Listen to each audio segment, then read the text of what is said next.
thank you, Pat, and thanks for the opportunity to be here with all of you today. And the importance is not so much that I got here, but the important thing is that the United States Navy is here, and to demonstrate the enduring commitment, not just in words, but I can tell you the money's laid into the budget, and for the commemorations of 2012 through 2014, through the active support of the Chief of Naval Operations, Admiral Gary Ruffhead, and our Secretary of the Navy, the Honorable Ray Mabus. We're into this one. We're into it big.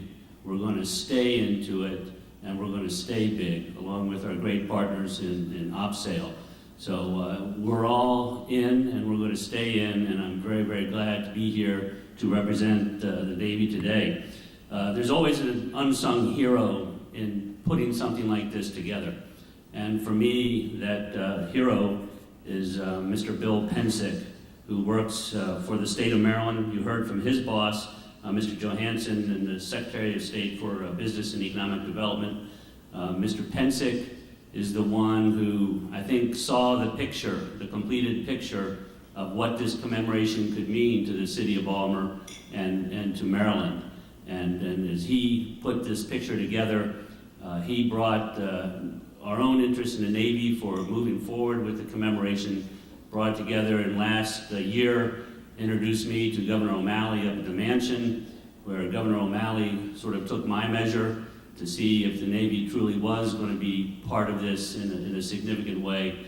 And then Mr. Pensick has considered his considerable efforts to keep the Navy and the state of Maryland together as we planned on the Baltimore events in 1812 and 1814, and then, of course, as we've moved with the other cities as well. So my personal thanks to you, Bill, for all you did to get the ball rolling between the Navy and Baltimore and Maryland. Now, before I took command last year of U.S. Navy's Fleet Forces, as a director of the Navy staff, I challenged our Navy's History and Heritage Command to reinvigorate our history with the goal to make our history relevant, number one, to our sailors, so that they understand better why they are deploying around the world, performing major combat operations and maritime security operations, exercising with allied navies and foreign partners, and providing humanitarian assistance and disaster relief, just as we are doing today off of Pakistan. And I'm very, very pleased that Admiral J. DeLoach, who's our director of the Navy History and Heritage Command, took that challenge up and really put in place the transformation of our Navy History and Heritage Command from safeguards, people who just managed museums, who just oversaw the dusty relics of our past, to people who are going to bring our history alive to our sailors, and more importantly, alive to our citizens. In addition, I challenged Admiral DeLoach to help reawaken the maritime consciousness of our citizens so they understood better the return on investment, the significant investment that you make as taxpayers in our Navy. Jay DeLoach and his team, I believe, have done an absolutely stellar job and have taken huge strides towards those goals. And I hope that over the course of this conference, many of you get to come up here and meet with Admiral DeLoach and the members of his team who have done so much for the overall cause that this whole conference is all about. It has really been remarkable. As we mentioned earlier, this year we're also celebrating 100 years of naval aviation all around the country with air shows and commemorations. And so in 2 years, though, the real purpose of our life here, we will begin celebrating the bicentennial of the War of 1812. Now, we don't talk about it much these days, and it's often glossed over in the nation's history books as a relatively small conflict somewhere stuck between the Revolution and the Civil War. For our Navy, it truly was one of our finest moments and critically important to our institutional development.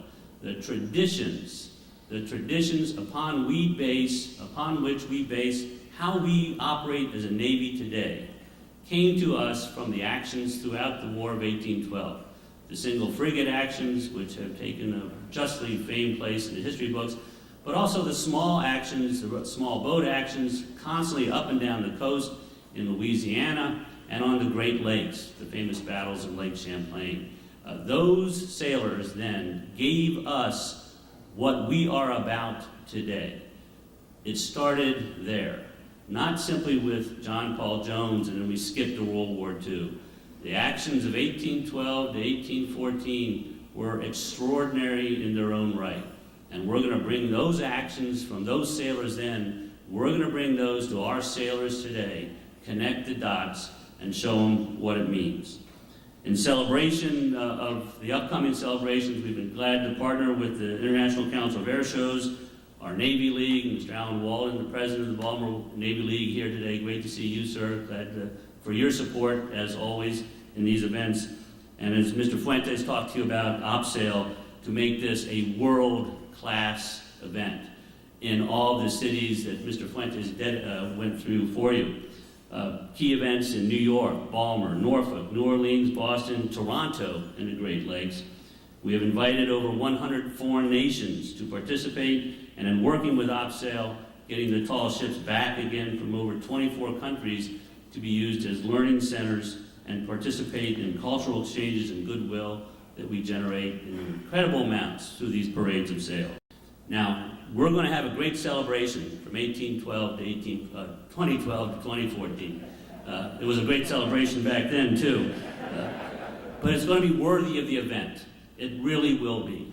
And I'm standing here before you and before my fellow citizens in my hometown in Baltimore and Maryland, and where I've been in Boston and New York. I haven't gotten everywhere yet, but I'm making a commitment.